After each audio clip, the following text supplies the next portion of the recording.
Anything that is pleasurable or rewarding will release dopamine in the brain's reward pathway, and that doesn't make it bad, right? If it didn't release dopamine, we wouldn't want to do it again, and there are things that we need and want to do again that are necessary for survival, right?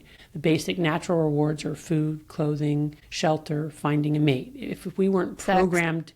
Yeah, if we weren't programmed to want those things, we would have died out, many, many hundreds of thousands of years ago. So it's not that dopamine is evil or we want less dopamine.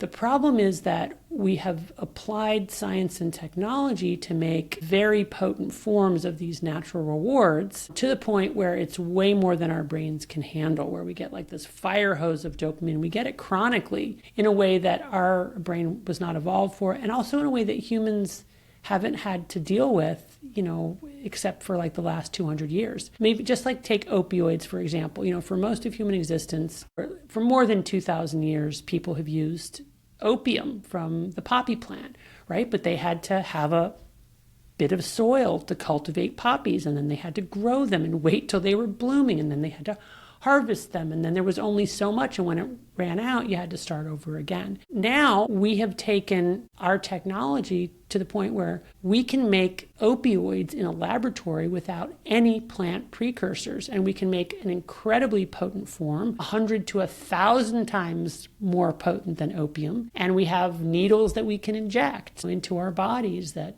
didn't exist before. My point being, that shift with a drug as old as opium, we now have with almost everything that we do. We've drugified our food supply. We've drugified human connection with social media, right? Where now we have likes and comments and shares at scale, quantified to sometimes millions of people. And if we don't like what we see, we can swipe right and swipe left and go find something else. So the point being that by making many different natural rewards more accessible, more potent, more novel, and more bountiful, we've essentially drugified the modern world, making all of us more vulnerable to addiction, but also more vulnerable to these chronic dopamine deficit states that mimic clinical depression, anxiety, irritability, attention deficit disorder. And that's kind of really the point of Dopamine Nation, that modern life is difficult in wholly unprecedented ways